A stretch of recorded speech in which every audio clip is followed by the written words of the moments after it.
Hi, everybody. Welcome to another episode of the Just Listen to Yourself podcast with Davis. I am your host, of course, Kira. And this is the podcast where I ask people to take their talking points and some of their favorite hot topics and draw them out to their logical conclusion. Because I think when we actually stop and listen to ourselves once in a while, we're not saying the things we necessarily think we're saying. And I want to start off with an apology for kind of being absent this month. This is only my second episode this month. But I've been, struggling like a lot of people, just been struggling mentally wise. It's been tough. My family and I know not everybody is like this, but we've been taking quarantine very seriously. I mean, my husband's the designated shopper. He's the only one that really leaves the house. I might go to the CVS if I have to have something, but we've been taking it very seriously in the Davis household. I need everyone to know this before I start this podcast. Because this podcast, I want to talk about the difference between the groups who want to open the economy right up and those who think that anyone who wants to open the economy is a toothless moron who doesn't understand science and can't read.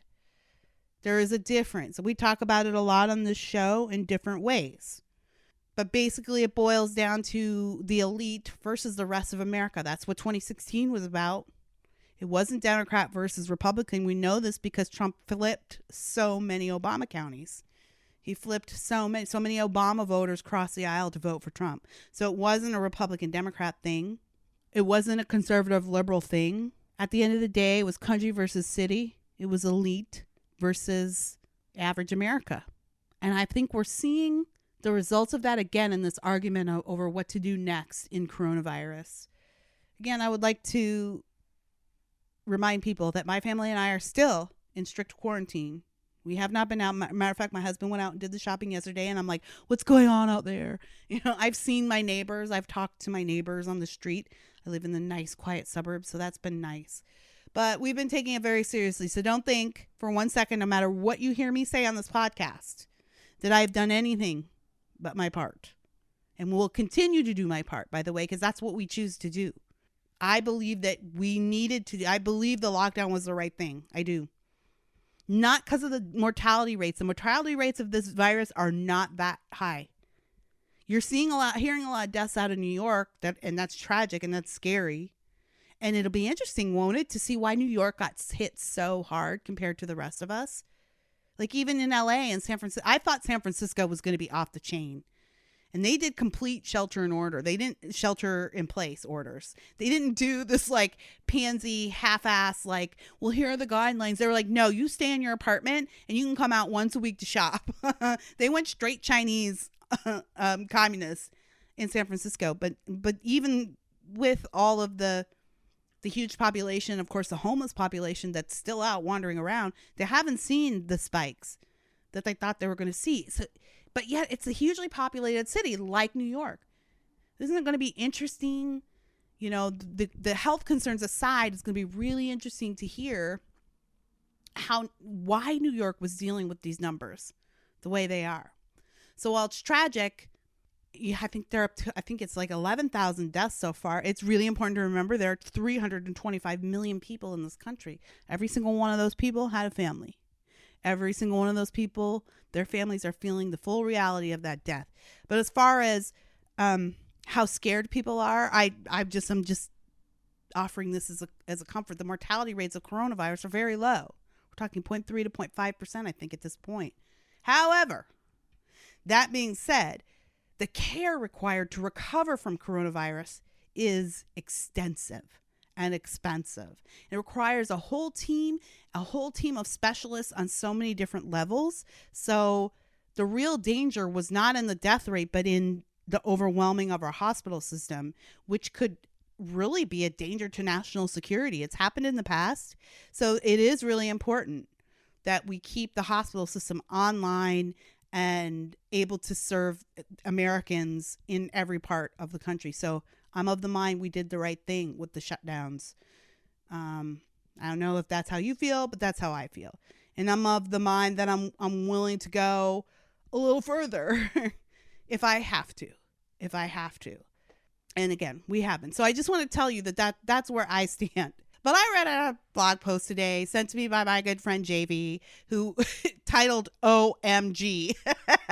And I was like, okay, what's this? And he was like, you have to read this. You have to read this. And it was a blog post by Chris Cuomo's wife, Christina. And I thought, I've got to podcast this. I've got to read this blog post. I think it is a perfect example of the difference in how we're reacting to this. The difference between being an elite member of society who has everything provided for them and has a secure income and is safe and has space and doesn't have to worry about purchasing things or money or, you know, where the future is going. And there's a huge difference between that person and then the average person who's like, okay, every gig that I had in the for the next 6 months is canceled. My job is canceled. I just got furloughed or laid off, and I don't know where May 1st rent is coming from. And the measly $1,200 from a $2 trillion stimulus is not going to get me through a summer of quarantine. There's a huge difference between those people. And regardless of where I stand on quarantine and what I want to do for myself and my family, I don't think it's fair to label people morons because they want to get back to work. I don't think that's right. I think it's rude. I think it's elitist. And that's a problem here. And that's a problem I have with the whole Trump derangement stuff. You guys know I don't like to get too political on the show. But I do have a problem with people who judge people for voting for Trump. You don't know anything about their lives, who loves them, who they love. You don't know any of their reasoning for voting for Trump. You just read a headline that said Trump says he likes skinheads. And you just believed the headline because Trump's got an R behind his name. You haven't put any thought into what he's doing. You haven't read the articles. You haven't read the opposing articles. You don't have the information to have a logical debate with somebody who voted for Trump. All you can do is villainize people. I'm sick of it. I don't like it when people do it on the right either. I can't stand the term libtard. That drives me crazy. Conservatives do that. He's a libtard. No, most people in America are decent people. And the policies that they think they love are because they think they're good. The people might vote for stupid things. I know people always joke about us here in California. You guys vote for anything. You vote so stupid. Your voters are so dumb. Maybe there's some truth to that. Maybe also our system is grossly corrupted by ballot harvesting and mail-in ballot fraud. Maybe that's part of it. But also, most of the liberals here in California aren't horrible people. They think what they're voting for is good. If you place an initiative on the ballot and it says safer homes and schools, don't you want safer homes and schools? Everybody does. So, of course, if you're a good person and you know you're a good person and you want everyone to know you're a good person, you're going to go out and you're going to say, vote for safer homes and schools. And if you don't vote for safer homes and schools, you must hate children and old people and gay people and black people. Vote for this or you're a horrible person, because everyone loves safer homes and schools. The people who read the Safer Homes and Schools Act see that it actually has nothing to do with safer homes and schools. It's actually a proposal to reduce the prison population by allowing those with lesser felonies out earlier, and by changing the definition of felony, and then by changing it so that you can only be convicted on the first charge on the sheet. So if you're being charged with rape, murder, and petty theft, or if petty theft is listed first, then that's what the state will consider when getting ready to release you.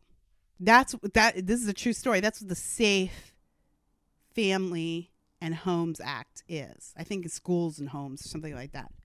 Anyway, I say all that to say that this is an example of how we come at each other with all this judgment and vitriol and venom and hatred, but we really haven't stopped to consider each other's positions. On the side of this particular issue, safe homes, there's Californians who are like, you're an idiot, you stupid libtard. You didn't even read the bill. You don't even know what the bill is. The title has not. The title was just deceptive. It was made to pull at your heartstrings, but it has nothing to do with say. It actually is the opposite. It makes homes and schools unsafer. And then on the other side, you have liberal Californians who are like, you cruel, racist, sexist, misogynist, homophobic, bitter, xenophobic a-holes. You morons. You rednecks. You hicks. You don't even want safe schools and families. We're so divided because we're not taking the time to understand that each of us might come from different positions. I feel like regular America does this best. I feel like people, let's take the Midwest, for example. We always classify it as flyover country. But the fact is that people in the Midwest, when they want to get out of the Midwest, they've got to go to other parts of the country. If you live in Iowa and you want to go to London, you got to make your way to New York City first. It doesn't work the other way around. So people from Iowa get to go to New York City and they get to see how people live, even if it's just for a few minutes or a few hours. But there's no reason for anyone in New York City to ever come to Iowa without a purpose.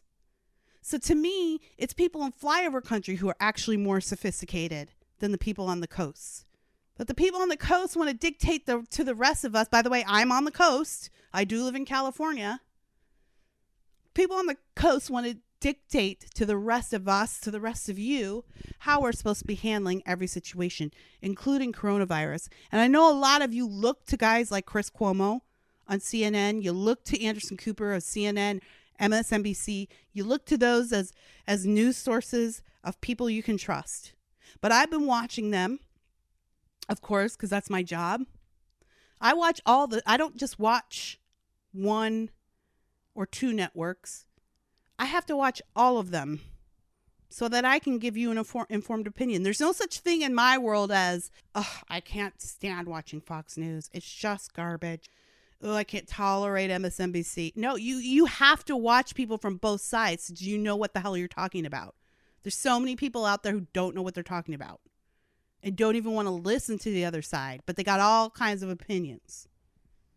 But I've been watching particularly CNN and Chris Cuomo because it was very concerning when he came down with coronavirus. I mean, all politics aside, it was genuinely concerned for him, and he's in New York, and they've been taking the brunt of this. And they've just been hideous. They've been horrible. They've been horrible about any American who isn't agreeing to stay locked down until the fall, at least. And none of them are considering that these people who are making these choices might actually be informed, might actually have an informed point of view, might actually have a good point, a good reason to do this. There's not even any room for that discussion in the way they're covering this. And I resent that. I don't think that's fair. Again, I would like to go back to the fact that the Davis family is taking quarantine very strictly, and we have not violated it. We have been doing our part. But that doesn't mean that I don't understand people who are saying, I need to get back out there. I need the economy to start churning again. We need to start taking some risks. I don't think of those people as toothless idiots. I think they have valid points to be made. But I've been watching CNN and I've been thinking we can't let this small group of people who still get to be on TV and still get to be heard. The rest of us can't go out and congregate and talk and share our ideas. So now they have the bully pulpit. We can't let them set the tone for the rest of the country. They don't live in the same world we live in. If you love Anderson Cooper, and I'm an Anderson Cooper fan. I think he does his job well. I think he's as fair as he can be. I don't think any of us has the ability to be totally objective. But if you're watching Anderson Cooper and you're taking everything he says as gospel, I'm here to tell you he doesn't live the same life you live. And he doesn't think the way that you think. And neither does Chris Cuomo. He doesn't either. You might think of the Cuomos as heroes. I know Andrew Cuomo's kind of on the hero list for now. I can see that starting to fade after his little remark the other day about if you want a job, go get a job as an essential worker.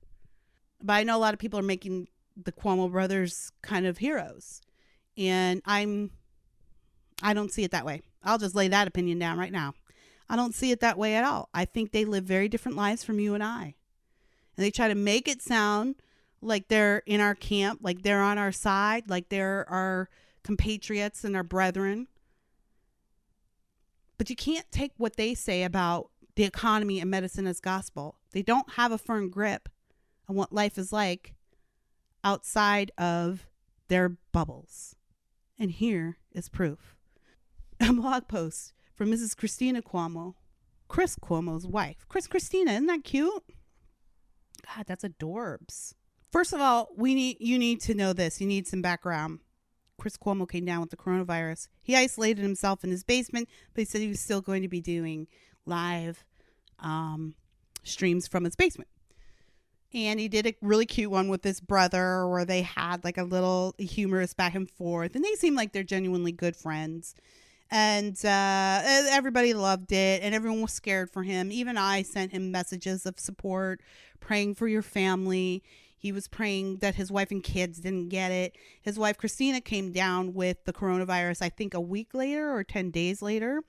And so all the while, Chris is broadcasting from his basement, and he's telling people, look, you can't believe Trump on this treatment, this hydrochloroquine or however you say it, treatment.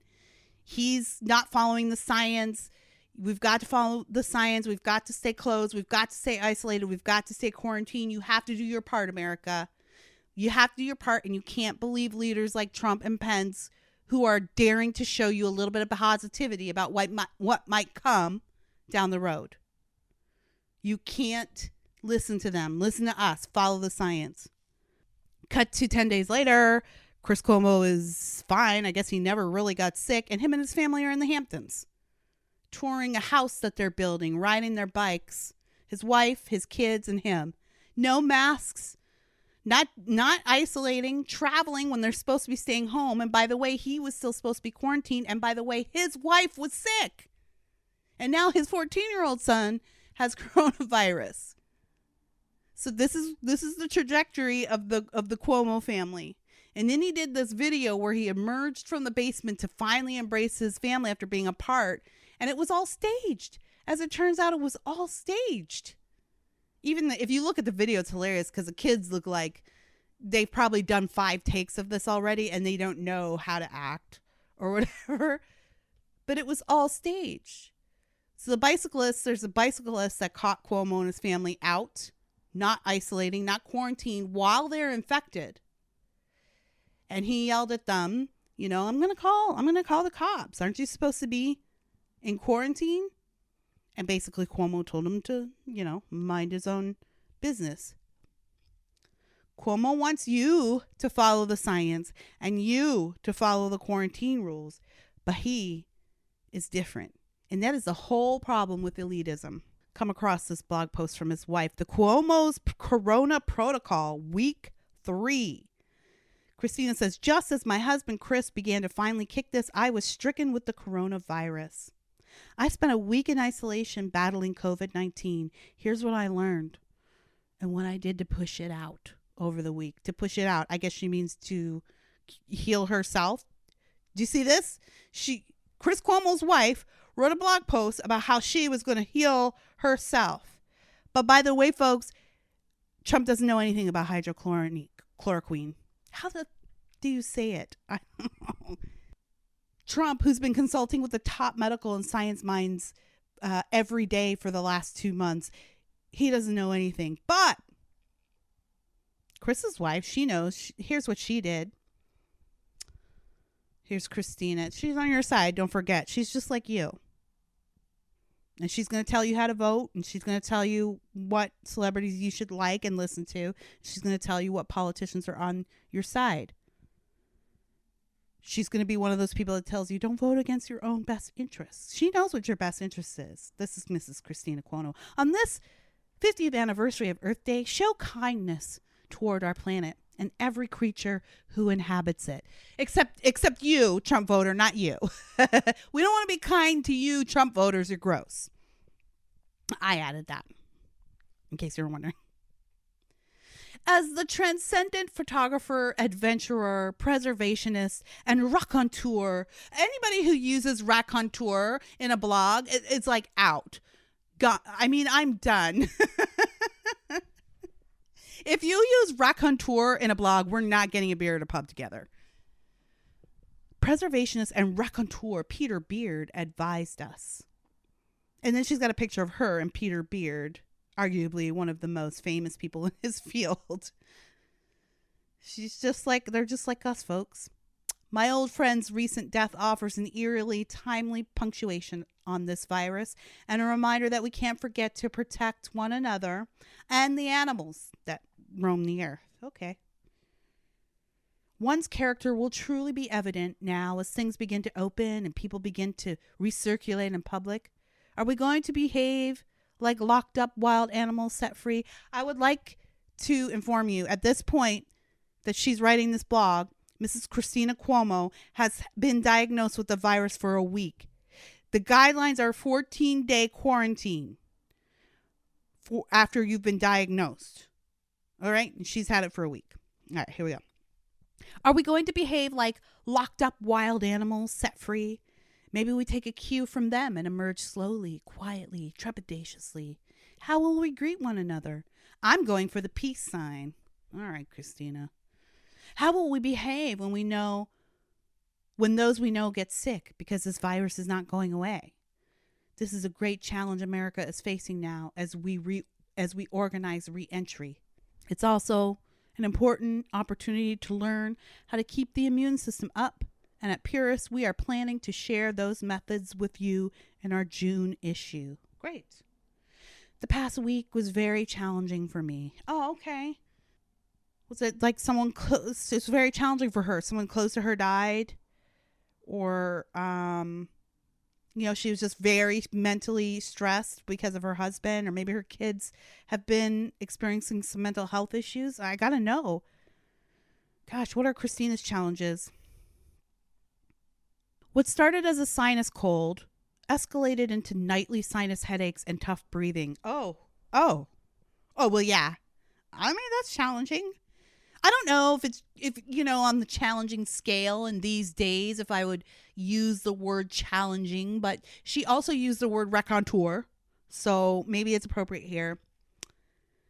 I stayed the course I set for Chris of oxygenated herbs. Here is Christina Cuomo, the wife of the man who's telling you that President Trump is anti-science and doesn't know what he's talking about, and you can't listen to Trump or the medical experts that he, quote, controls. She is the wife of the man who's been calling people who want to get back into life morons and idiots who can't read and don't know anything. This is the wife admitting that she's been treating her husband with oxygenated herbs. 3 Sinex daily, 3 antivirals daily, 3 cap arrest daily, 3 oxo non-toxic quinine daily. Here's one you can buy from Cinchona officinalis, Peruvian bark. This is essential to oxygenate the blood. But listen, hydrochloroquine,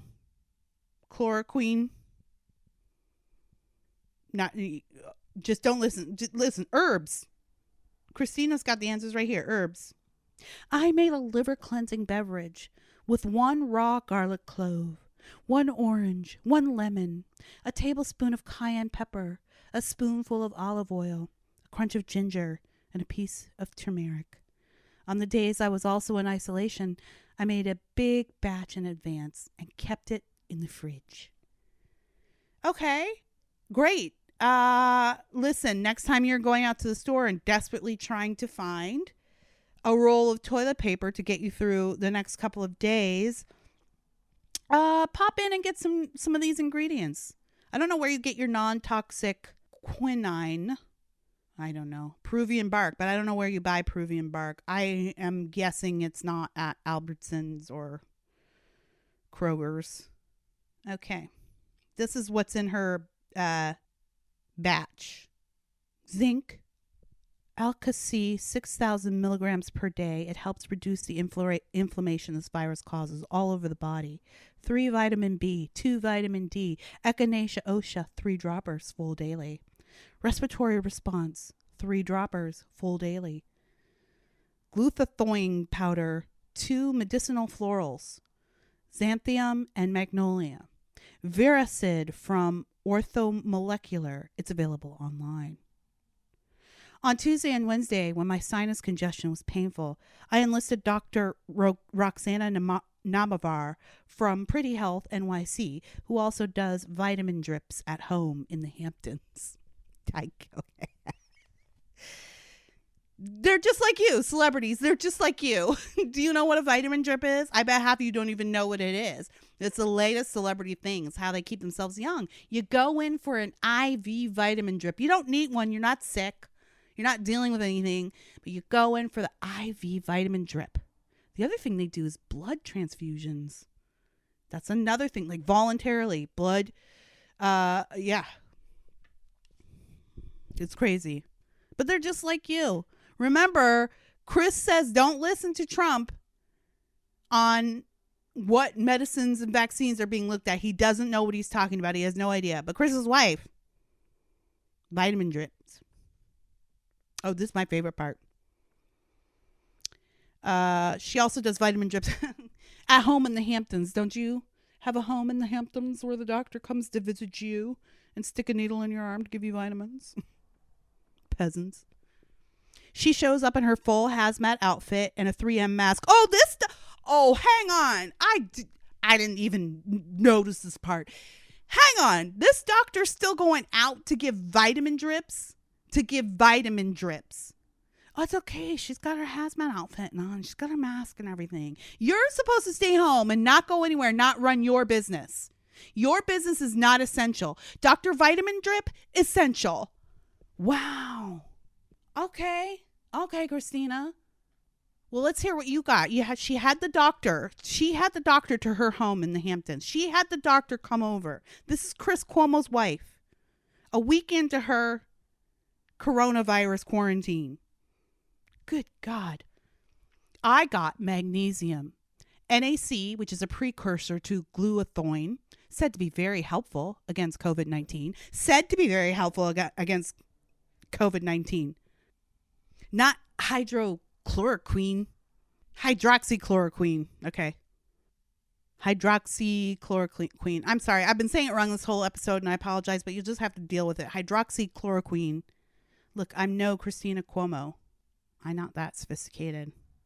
So while you can't go to your job at the accounting office or at the bowling alley, you can't sell your wares on the streets like you were doing. You're not allowed to go to your paper supply store, your card shop, whatever you owned. There's a snitch line for you. But for the Cuomos, for Christina Cuomo, her Dr. Vitamin Drip is an essential service and comes over to her home in the Hamptons. She and her husband are the ones that want you to stay at home indefinitely and don't think you should be allowed to open your business because that makes you a moron who's anti-science. Let's keep going. Said to be very helpful against COVID-19. Vitamin C. These are all the things that are in her drip. Vitamin C with lysine. By the way, she's infected with coronavirus right now. The doctor's coming over to give her a vitamin drip. She's infected with coronavirus. Vitamin C with lysine, proline, and B complex, folic acid, zinc, selenium, glutathione, and caffeine to combat the headache, of course. Both days, I added half a cup of Clorox to my bath water to combat the radiation and metals in my system and oxygenate it. What the flip? Oh, put this one under white people. Both days I added half a cup of Clorox to my bath water to combat the radiation and metals in my system and oxygenate it. Oh my gosh. But you guys, Trump is anti-science. 'Cause bad orange man or something. You know what? Maybe if we all could get Dr. Drip to come to our house, we could all get back into society. She's got the hazmat suit. We could all get back to work. We could all go back to our second homes being built in the Hamptons or Napa Valley or wherever you have your fancy second home. I don't know where yours is. It's probably not as fancy as the Cuomos, but some second homes are better than others. And that's just the way it is, Life isn't fair. Okay, here we go. It's not over. It's not over yet, people. I used a body charger, which energy specialist Randy Oppitz suggested I borrow from a friend. I don't even know. I don't have any real commentary for this. It's a body charger. That's what it says. It's in quotes, but she has a picture of it, and it looks like a tube, like a plastic tube with measurements on it, like a giant medicine dropper or something, and it's got like an oxygen tube or something coming out of it at the bottom, and it's got some orange stuff in it. I don't see where the tube goes. I don't know. Well, it's a body charger. That's all you need to know. It was recommended by the energy specialist. You know what? Maybe Trump needs an energy specialist. Maybe he wouldn't be such an idiot if he had an energy specialist. I don't know, but Randy Oppitz is an energy specialist, and he suggested she borrow it from a friend. So, here's what it does, in case you're wondering. It sent electrical frequencies through my body to oxygenate my blood and stimulate the healthy production of blood cells to fortify my immune system. It also rebalanced my energy, which was gravely off from the stress of caregiving, catching the virus, fearing my kids would get it, etc. I know. Oh my God. It is the worst when you have to go up to the Hamptons to supervise the building of your second home, and then you go out into public and you ride around on your bikes with your family, and then people catch you and call you a hypocrite. It's very stressful. You know, I'd need a body charger too if that was me. The key to healing the human body is directly related to the body's ability to allow energy to flow through it. I discovered in my 40-year career as a personal energy specialist that every person I ever worked with has blocked energies. The body chart. Oh, this sounds like. I'm going to try to read this in my Ron Hubbard voice, because that's what this dude sounds like. She's quoting Dr. Optis right now. Okay, I'm going to start over again. I discovered in my 40-year career as a personal energy specialist that every person I ever worked with has blocked energies. The body charger is a device that transfers energy, breaks up, and pulls out the low frequency while replacing it with a higher rate, Opitz told me. Wow. This is the wife of the man who has been saying that Trump is anti-science and people who want to open up and get back to business are anti-science. To me, it sounds like she has just published an endorsement for an e-meter. I wonder if she is a Scientologist. This is the most insane thing I've ever read. We're not done. We're not done. Here's another thing she did. Listen to what she just said. She rented a device. God only knows. I want to know how much it was. How much did this cost? She rented a body charger. Something called a body charger. And it replaces your energy. Oh my God. Yeah, we're filing this whole thing under white people. The whole thing. I also rented a PEMF, a pulsed electromagnetic field machine, which optimizes the ability of cells to start healing. It uses low energy fields to stimulate the self-healing mechanisms of the cell after a physical injury or a viral attack on the body's tissues or bones. For COVID-19, it increases the speed with which your lungs and whole body can recover. I was able to rent this from Stand Wellness in Watermill for the month, but it's good to use for any ailment at any time. I have used it in my office for the arthritis on my foot and the inflammation Lyme disease caused my shoulders. Okay, so electromagnetic field. I mean, it just seems to me like maybe they could be, if they know that this is the secret to recovery, they could be advocating for everybody having this. Why is Chris Cuomo and Andrew Cuomo out there bitching about how we don't have enough ventilators and how Trump is supposed to magically pull some out of his butt? And when they could have just paid for everyone in the country to rent a PEMF, a pulse electromagnetic field machine. It's so simple. Every day this week, Chris and I both ate at Ayurveda.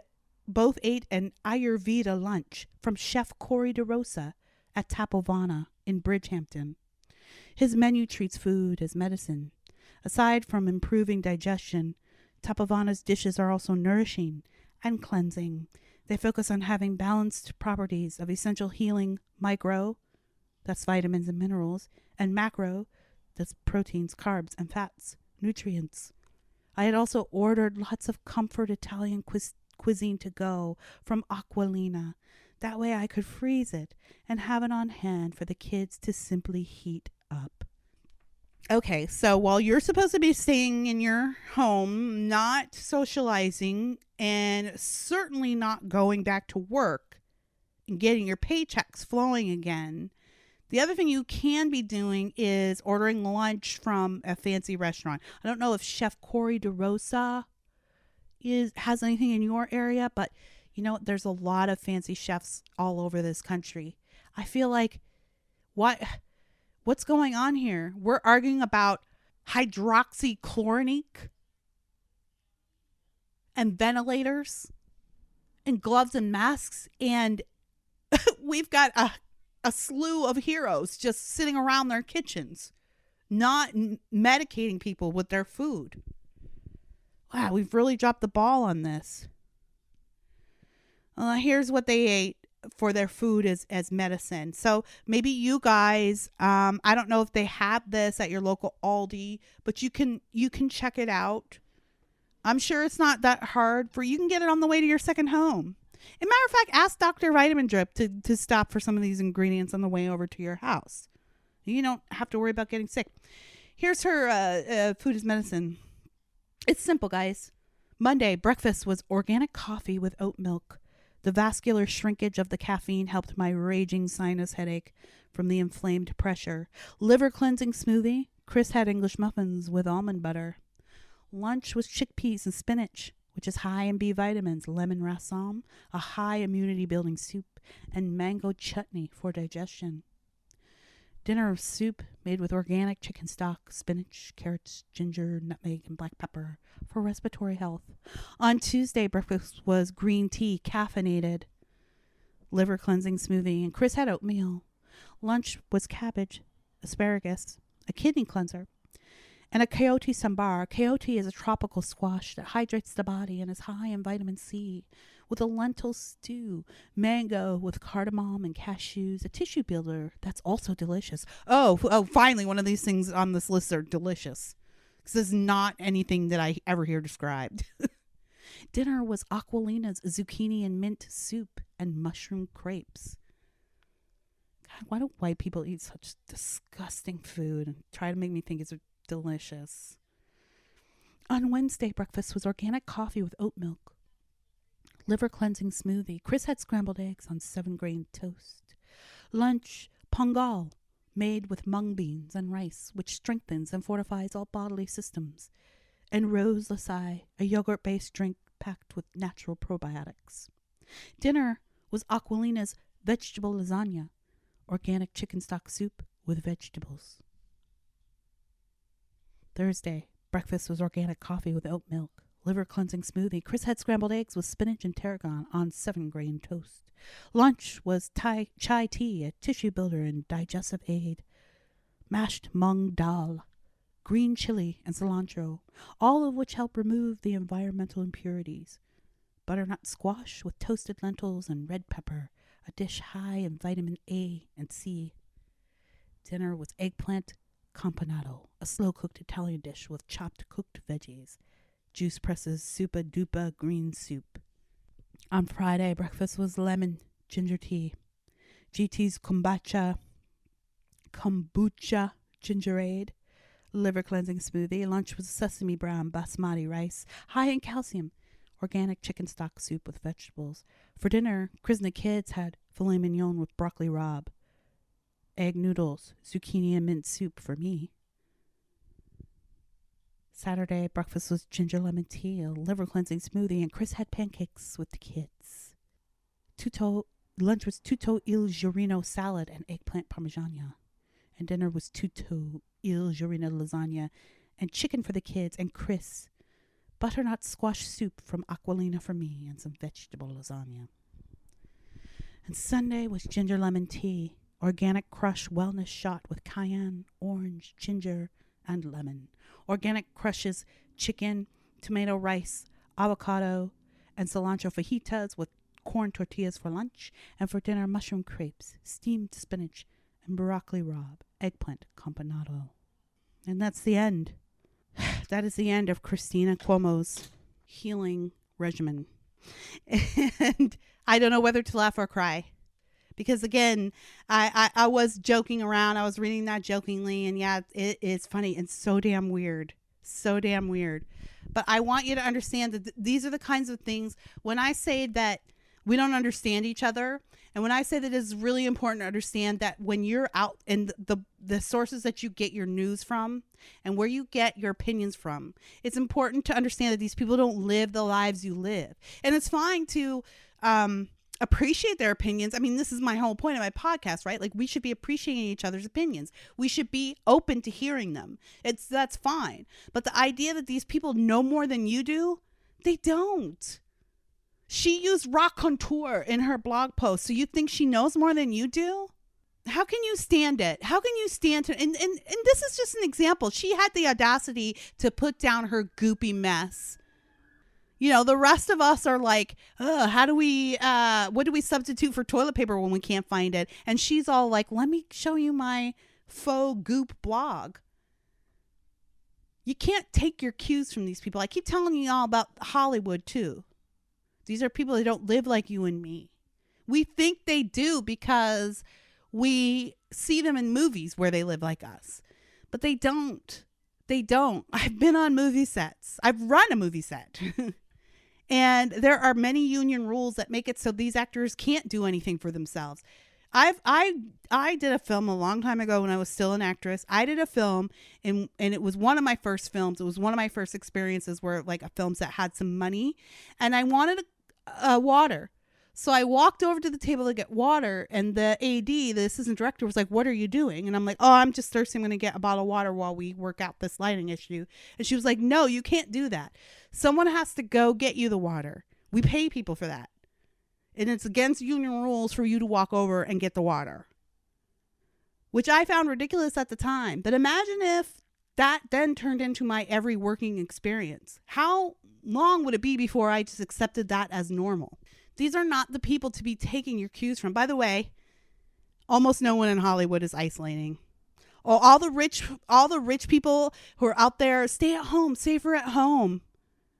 You go to Twitter and watch and look at celebrity Twitter. Just pick any celebrity who doesn't identify as like kind of a right winger or conservative. Pick any celebrity, and every last one of them is insulting you and spitting venom at you for wanting to go to the beach, for wanting to get your business back open. They're calling you a murderer. They're calling you a killer. And these are people that can't even walk to get their own water at work. They are not you, and they don't represent you, and they don't live your lives. And that's how this Cuomo situation is. Christina Cuomo, what did I just read? What did I just read? And yet her husband is on TV trying to tell the rest of us that unless our opinion is lock it down until the virus is gone, we're murderers. They don't live our lives. They don't live anywhere near our existence. They're still sick. That whole family is still sick. Oh my God. That whole family is still sick and they're out and about. They're not in quarantine. They're in the Hamptons at their house, overseeing the build of their house, but they're going back and forth from their house in New York City.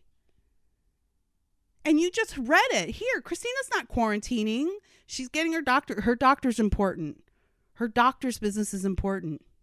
Whatever you think you need for quarantine, if you think you need to visit your mom in the nursing home, or you think you need to go check on your pregnant sister who has 2 other little kids, you don't need that. If you think what you need is a day at the beach to get some sun, some vitamin D that doesn't come in an IV that you stick in your arm, you're the problem. But look at these people, the Cuomos, and that's just one example. These people aren't living their lives like you and me. We can't take our societal cues from them. I'm saying that it's time to reopen this economy. little by little, state by state. I fear that I just to take the reins off and be like, okay, Disneyland's open tomorrow and there's going to be a Lakers game next week. I think basketball season's over, but I don't know basketball, so let's just pretend it's still on. Oh, we're going to do a Lakers game next week. Is that reasonable? I don't think so, and I don't think I would be at a Lakers game. The mayor of Las Vegas is encouraging the Strip to open. That will be up to the owners of those properties on the Strip, right? And she's getting a lot of flack. Anderson Cooper calling her, silly. People looking at that video and saying, "Whoa, what an utter and complete moron." I watched the whole video. She didn't look like a moron to me. Could I pick apart her case for reopening? Sure. Like, there were points to be made on either side of that fence. But she wasn't a moron. She was saying that it's going to be up to these businesses to decide for themselves. And the Strip has its own, I think they're in technically a different city purview. So I don't even know what their city council is going to say. But at the end of the day, I think there are some reasonable ways to do this. What do you think is going to happen to the economy of Nevada if Las Vegas has to be shut down for a year? At what point as Trump said, is the cure worse than the disease? Americans have been very patient, and we've given the hospitals time to catch up, manufacturing some time to catch up. And people still might be struggling. There still might be things to do. But at some point, we're going to have to take this risk. We're going to have to take this risk. We cannot shut down the entire people who think we can shut down the entire American economy for 6 months and not have horrific results that are more horrific than the amount of deaths we would experience from this virus, which has a very low mortality rate. I think it's my opinion that those are the people that are still working and still have jobs, and maybe most of them have second homes. I don't know anybody who got fired who says they want to keep the economy closed. I don't know anyone. I haven't seen it. So there's a difference. And again, I think you're perfectly reasonable to say, no, I don't feel comfortable going back out. Like, if you don't feel comfortable going to Vegas and they open the Strip, don't go to Vegas. That's my thing. Like, don't go. If they open the Strip tomorrow, am I booking a ticket? No, I don't think so. But it'll be up to the business owners, right? At some point, our government has to have faith in us. The government has asked us to have faith in them, which you guys who listen to this show regularly know that I don't believe in putting too much faith in the government. That's a fool's proposition. And it's exactly the opposite of what the government is for. We're not supposed to have faith in the government. That absolutely not. We should always be suspicious of government. You should be suspicious of government. If you trust your government, you have not done enough research. You should not trust the government with anything. You and not to say that there should be no government. I'm just saying, like, you just keep an eye on them. You have to keep an eye on them because they cannot be trusted. This is too much money and power running through the halls of government. But at some point, the government's asked us to trust them, and we did. Now, you may see these stories about people on the beaches in Florida, or this mom in Idaho went to the playground, or this surfer in Santa Monica got in the water when he wasn't supposed to. And you may be saying, oh, those people are such idiots. They don't care. Anyone gets murdered. They're anti-science losers, blah, blah, blah. You may be saying that. But the truth is that the majority of Americans have been following this order and doing it quite well. And they're not getting enough credit for it. You're not getting enough credit for what you are doing. The truth is the majority of this country has been following the guidelines and doing it very well and very patiently. We have had faith in the government that we needed to do this to flatten this curve. We have had faith in our governments that they were doing everything they could to get whatever equipment and supplies were needed. They asked us to do it, and we did it. At what point does the government have faith in us? Yes, Christina Cuomo's blog is ridiculous. You can't push out the coronavirus with a vitamin D drip and a Clorox bath. That's frigging ridiculous. Of course, we know this. We know there's some science here and some medicine here that has to be followed, that has to be taken into account. But at some point, the government's going to have faith in us that we know how to make good choices and make decisions for ourselves. And so those businesses on the strip, if they want to get those customers in, they're going to add extra sanitation. They're going to add extra hygiene protocols. They're going to add more space. They're going to maybe limit the amount of people you can have in one space. They're going to do their part, not necessarily because they believe in the health issues of it all, but they want people to feel comfortable in their establishment. That's the whole point of the free market. You offer the customer what they want. When I went to the grocery store last week, I hadn't been. My husband is the designated shopper in the house. Again, I'm telling you, the Davises have been taking quarantine very seriously. There's one designated shopper. I went out last week. And it was my first, I'm almost embarrassed to say, it was my first time kind of outside of my little block here, and I hadn't been to the grocery store since we went into lockdown, and I was so shocked by all the changes they made. Of course, a lot of people are putting up those shields. They put up those shields. They hired 2 kids that stand outside, and all they do is wipe down the carts. Every cart that comes out, they take it, they wipe it down, and they put it back inside in the designated sterilized cart area. And then every hour on the hour, an announcement will come over, and they would ask each employee to stop what they were doing right there and then and sanitize their area for 5 minutes. Not only is this helping with hygiene issues, forget coronavirus. I mean, think of all, it's going to be so fascinating to see how this all shakes out in the end. Think of all the other things that are going to go down because we're so much more hygienic, like just the regular flu or the common cold, all these little bugs that we catch from each other at any given time. Think of how our change in hygiene is going to really be affected. It's fascinating to me. Anyways, what I thought about is, this is a business that is doing everything they can to reassure their customers that they are working for their health and their safety. That's good business practice. Yes, it's good health practice, but that's good business practice too. That I can see with my eyes that these people are stopping to sanitize. I don't have to guess. I'm watching them wipe down products and walls and floors and everything that anyone might touch. And that's what we might have to trust businesses to do. So maybe Vegas does open, and maybe you go into the, you go into MGM Grand, and you see every employee every 5 minutes stops with every hour stops what they're doing, and immediately sanitizes the area around them. That's going to make a difference in the level of safety or security that you feel. And eventually more and more people might start feeling more safe. Oh, I realize they're taking these extra precautions. But if you don't, then you won't go. At some point, we have to switch from quarantining the healthy to quarantining the sick. We can't even get the sick to quarantine. The Cuomos are out roaming all over the Hamptons. Can't even get we can't get the rich folks. The rich folks are bitching about all of what us poor folks out here are doing. This poor and middle class peasants are doing out here. We're just more toothless idiots who don't know how to read and don't understand science. We're having the most trouble quarantining the rich folks. Guys, you all, I don't know if you know this, but I love celebrity gossip. I'm on the celebrity gossip sites every single day. You think the celebrities have stopped taking pap photos? No.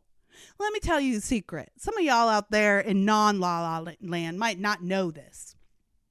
But every time you see a paparazzi picture of your favorite celebrity, if it's not them going in and out of a, you're catching them getting out of the car really quick or whatever, but almost every time, I would say 90% of the time, it is not that the paparazzi stalked that celebrity and finally caught them coming out of their apartment building.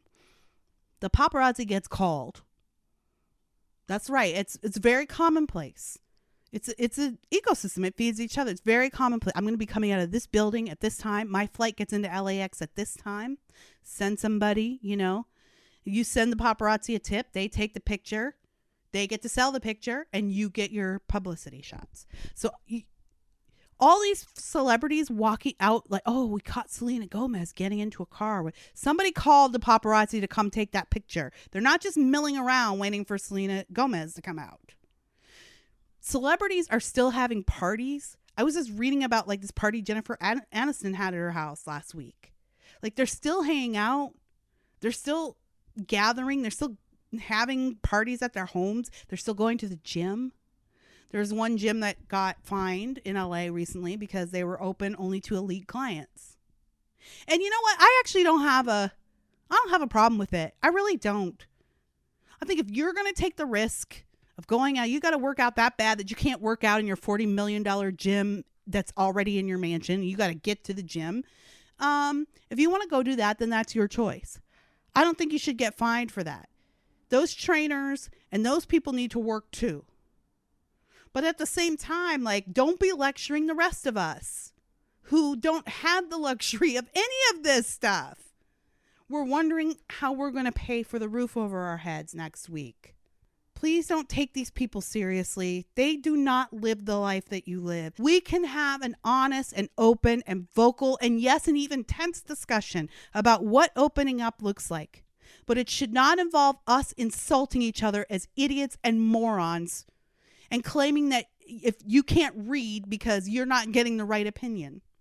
I'm here in California. I'm here in Orange County. And parts of California are very different from each other, just the way parts of this country are different from each other. I live in Orange County. We're right next to LA County. I'm right in between LA County and San Diego County. And there's been almost nothing here. 33 total deaths in a population of 3.1 million people. And by the way, I believe we're on our second wave, not our first. And that seems to have been confirmed by some research that came out yesterday. But anecdotally, we've been sharing these stories for months. I think it's been here. I think it's been here since at least December. And think about it. Let's see. California went into lockdown on March 6th, I think, or March 7th. So before then, we were all in. You guys know we're on the coast. We've got LAX. We've got San Francisco. People are coming in and out of those places all the time, including from Wuhan. Yes, there's a direct flight from LAX to Wuhan. My friend who lives in my neighborhood, her husband has taken that flight. He has a business in Wuhan, and he's been traveling back and forth 2 weeks of every month for a year. Am I to believe he's not brought back anything in all that time? And he's just one person. I mean, I'm not blaming him for anything. He's just one person. We're talking tens of thousands. So in that time, we've had tons of people traveling back and forth to China. We've had a horrible flu season, like a horrific flu season. No one knew where it came from. A lot of pneumonia related symptoms. It ravaged through California in December. But in the meantime, so March 6th, we had the lockdown. But in the meantime, before that, we were having sports events. We had award season. We did concerts. The Kobe Bryant thing happened. And that was like 10 or 12, huge events. There was, of course, his funeral. There were people waiting outside of Staples Center. Like, we were gathering, we had conferences, we were gathering and doing all of the things in this highly populated area that we had always done. Where are the infection rates from that time before California went on lockdown? Why didn't we not go on lockdown and suddenly have this huge spike of people who shared the virus before they got locked down? We haven't had it. I don't know any of the science behind it or the medicine behind it. We haven't had it. It doesn't show in the numbers. So even if lockdown has worked, there's still something to be said about the fact that we weren't infecting each other at these great rates that we were worried about. Again, my personal opinion is that it's because we've been developing antibodies here. This is our second round and the virus has weakened here. I say all that to say that our situation is not New York. We're not New York City. And every place should be able to judge for themselves without judgment, without being accused of being murderers. There's a way to do this where we don't jump in all at once, but then we don't choke off the economy that supports so many people. If you think that the government can take care of us for 6 months while the economy tanks, you have not been paying attention. They can't even get this small business loan thing figured out. It took them weeks to get measly $1,200 to you. In the state of California, $1,200, if you stretch it, it might last 2 weeks. It might. There's no reason why Orange County should be on the same lockdown rules as New York City. It doesn't make sense to me. There are people who can get back to work and get back to business. I do not believe the numbers. Forget about I do not believe. I know. I'm looking at the numbers every day. I go onto the OC Health Department site every single day. I go on to the California Health Department site every single day. So I'm watching the numbers. I'm watching the trends. The numbers do not match the response at this point. We've got to get back to it. I definitely believe it. But that's a conversation that everyone needs to have, state to state, city to city, county to county. It's not a one-size-all solution. For God's sake, stop calling people idiots because they want to go to work. It's pathetic and cruel. It's rude, uncalled for, and elitist. You're more like Christina Cuomo than you think, if that's your opinion. The raconteur. People aren't monsters, everyone. We're not monsters. We're neighbors. We're not monsters. And this isn't a cut and dry situation. And if you think that any solution is without risk, well, I would say our experiment in this fine country has been too successful then, if you ask me. Because there are too many people who think that there are supposed to be no risks taken. It's unrealistic to think that we're going to get to a place where no one dies. Is that what we're doing? Because we can't get to a place where no one dies. Period. Forget coronaviruses, period. Why don't we isolate until all car accidents are gone or till all heart attacks are gone? We can't get to a place where no one will ever die from coronavirus. We can't, because there are people who are at risk no matter what. So you may want to believe that me saying, I think it's time to evaluate the risks and decide that the health risks are not as great as the economic risks. You might want to tell me, oh, you don't care about my grandmother who's immunocompromised, or you don't care about my nephew who suffers from leukemia. Really? Do you really believe that about me? Do you really believe that I don't love old people? I don't love my grandmother? Or that I don't love my friend's son who has heart issues? Or is that really what you're saying? I'm being realistic. And I'm saying that we can't mitigate all of the negative sides of this. We have to be willing to take the risk. Whose lives are at risk? I don't know. I'm in a high risk group. So that would also explain why I've been staying very close to home. I would be lying if I say I'm not extremely nervous about getting back out into society. And I probably will wait a little longer than other people. To an extent, I think it's fine to be outside in a beach or a park where you're not really near anyone. But I am in a high risk group, and it does make me nervous. I'm not going to lie. It makes me super nervous. But I think I should be the one to stay in. I don't think I should be demanding that everybody else does. And when I feel comfortable, when I look at the numbers and I say, all right, well, the risk reward, I'll weigh that and see if I'm willing to risk my health to get out there, then that'll be my choice. It shouldn't be Christina Cuomo's choice for me. It shouldn't be her husband's choice for me. I don't need a lecture from Andrew Cuomo about medicines or proper science, or when his sister-in-law is pushing Clorox baths as a way to, quote, push out the coronavirus. She thinks she did it in a week, y'all. Quarantine is 14 days, and Christina Cuomo thinks she, quote, pushed out the virus in a week, and she's out. And you want us to listen to these people? No. Now listen, who do you listen to? Who should you listen to? There's a lot of people out there saying a lot of things. Oh, I'm exhausted. As a commentator and as someone who is forced by the nature of my job to read so much stuff all day long, and I read it from all sides. One of the most annoying things I come up against is when I'm arguing with people or debating with people, and they'll say, oh, did you watch this program X on this subject? And I'll say, well, I did, in fact, and I thought that program X wasn't up to snuff, and I don't think it's real, and here's what I think. Did you watch program Y, which explains my position? I don't need to. I already know that's propaganda. What are we even talking about then? You haven't done all your research. You picked one side and decided you didn't need to hear the other. People like me have to listen to both sides because it's our job. It's the idiot op-ed writer who doesn't read everything, even the things they don't like. Be wary of anybody that tells you, no, I don't want, I don't even read that propaganda. Then they don't have the facts to debate you. They can give you an opinion, but it's not worth a debate. And usually I won't. I mean, that's where I stop. As soon as someone says, "Oh no, I don't," then I'm like, okay. Well, I appreciate your opinion. But even I say all this to say that even someone like me, and it's not me. I mean, I'm not like I'm so much better than everybody. I'm reading everything. That's just the nature of this job. If you're doing it right. And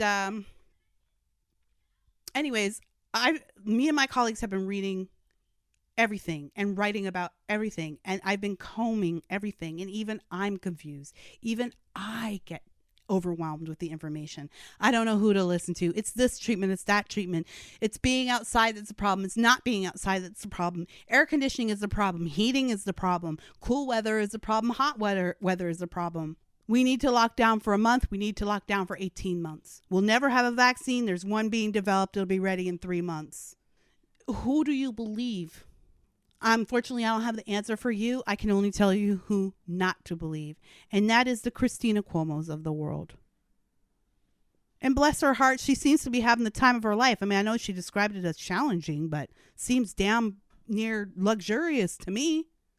I'm thinking about the people in, East LA, 12 people stuffed in an apartment. Now none of them can go to work.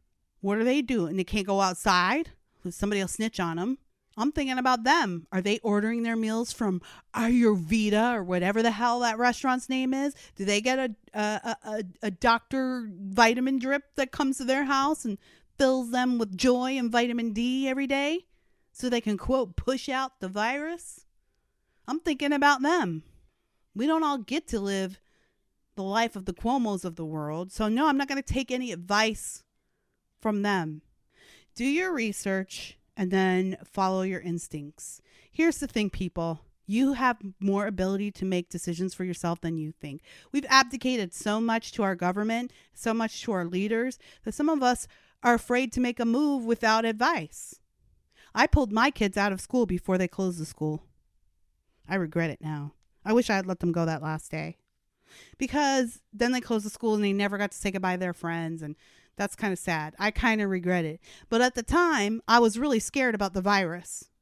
And I felt the government was dragging their feet on at least suspending school. And so I said, I'm not going to wait for them to tell me what to do. In my mind, this is a health issue. So I'm keeping them home from school, and that is that. You have the ability to make these decisions for yourselves. You can decide if your business is going to help people and should be open. You can decide that. And you can decide what hygiene practices you're going to take, what hygiene steps you're going to take, or what not. And you can decide what you think is right for you and your family. You have that ability. You're not a moron. You're not an idiot. Some of you might be. That's fair. I mean, odds are there's some idiots out there listening to this show. Maybe there's even an idiot hosting this show. I don't know. It depends on your point of view. You're not stupid. You don't need every little chart and graph and number to know how to navigate this world for your family. You can take the information that's around you and make the choice for yourself. You don't need permission from the government. So give yourself some more credit than you've been giving yourself for how you decide to deal with it. And if what you decide is that you think your family should be on lockdown for another month, then that is what you decide. And you don't apologize to anyone for that. What you don't do is judge other people for not getting to that same place. You guys know how to take care of yourselves and your family. You've been doing it a long time. And you'll continue doing it because no one loves your family more than you do. Chris Cuomo doesn't love your family more than you. Christina Cuomo doesn't. Andrew Cuomo doesn't. Anderson Cooper doesn't. President Trump doesn't. Nobody loves your cranky snitch Karen of a neighbor doesn't love your children more than you do. So trust yourself. Do your research, do your work, and trust yourself. And I think that's the only thing you can do. The only people to listen to are you. All right, this has gone on long enough, but I'm not going to apologize because I haven't talked to you guys all month. But man, you know what? I feel so much better just getting this out.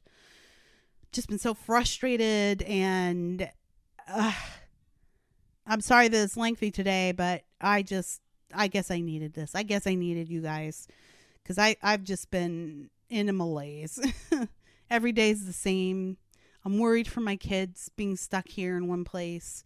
And I'm starting to feel like a bit of a cranky pants because my kids' friends are already, like, they're already out socializing. I know, it's crazy. But they're already, like, having hangouts. My daughter was telling me yesterday, like, I'm the only one who doesn't have at least one other friend to, like, hang out with. My friends are already meeting up and hanging out. And I'm starting to feel like the villain because we're not there yet. We don't feel that that's the right thing to do yet. I've thought that the end of April at the very least was reasonable, and we're not at the end of April as I record this. So I'm dealing with that, like the guilt of everything, and I want to see people and I want to hug people. I want to go back to church and hug people and pray for people. I want to walk around. I want to go to the store and not feel like everyone's a threat. I want my son to go to college in the fall. I have a lot of stuff that I want. And it's been difficult to deal with the fact that I can't have them. Feel like a little baby. I want this. I can't have it. It's not fair. But that's the American mentality, isn't it? We want what we want and we want it now. So I've been struggling with it and I've let it get me down. And I don't know. Do you feel like this? Like I've gotten to the point where I don't want to do things. Like I have all these books that I can read. I went out and got a lot of books. I got games for the kids. And I'm now to the point where I'm like, I'm not even motivated to like go get a bunch of candy and stuff my face with it. Guys, don't tell my husband, but I have a whole candy stash I bought at the top of all this. And I was like, I'm going to put it, it's like M&Ms and Snickers bars. Like I'm going to put it aside and I'm just going to treat myself to snacks whenever I want it. And I have not really even got through 50% of it because I find myself sitting here going, I don't even want that Snickers bar. Like I'm hungry, but I don't even have the desire to get up and fix something to eat. And I don't even have the desire to grab a sugary snack. I know what that's called because I suffer from it on occasion. It's called depression and it's worrying me. And so even though this episode is longer than it normally is and longer than it should be, I'm not going to restrain myself because it feels so good to be talking to you guys. And I let myself just get into that depressive state, not being motivated to do anything, and I let it affect our communication, and I'm sorry for that. But I'm just tired. I'm exhausted by all this. And once again, I would like to point out that the Davises are quarantined, and I plan to be, no matter what, at least to the end of the month. I'm gonna tell you this, I'm going to the beach tomorrow. The beaches in OC have been closed. I think they're going to start reopening because we're about to hit a heat wave here. And then we're into the issue of, oh gosh, brownouts. Everyone's home, right? Using their air conditioner.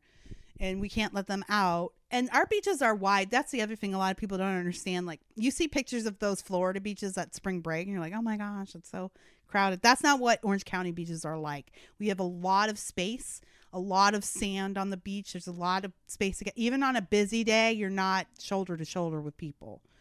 And then, and it's outside. So, and there's, at this point, a lot of evidence to suggest that being outside is a big factor in lower transmission rates. All that to say, I feel safe and responsible by going to the beach and keeping my distance from people. I might do that, and hopefully that'll help me a little bit tomorrow. So I'll let you know how that goes. Otherwise, it sucks being a rule follower. I wish I could be a rule breaker, but I just have never been that type of person. I think that has a lot to do with growing up in a socialist country and just learning to follow the rules. I don't know. Well, we've prolonged this enough, haven't we, folks? I thank you so much for listening. It was fun to read Christina's blog post, though. It really was. Wow. I don't know how I feel about getting into a bath with bleach, but I'm going to go see if I can find a body charger and see how that works. I'll let you know. I'm going to go look it up right now and see how much the body charger costs to rent. And where I wonder if I can get one in Orange County. I bet I can. Oh, I bet I can here. All right, guys. You guys stay safe out there. I'm so glad we talked. And I hope that wherever you are, that there is some hope on the horizon for you and that you're feeling good and healthy. And I really hope that you can get back to some kind of normal soon. But until then, let's keep our chins up and keep doing what we can for each other. And I will talk to you next time on Just Listen to Yourself.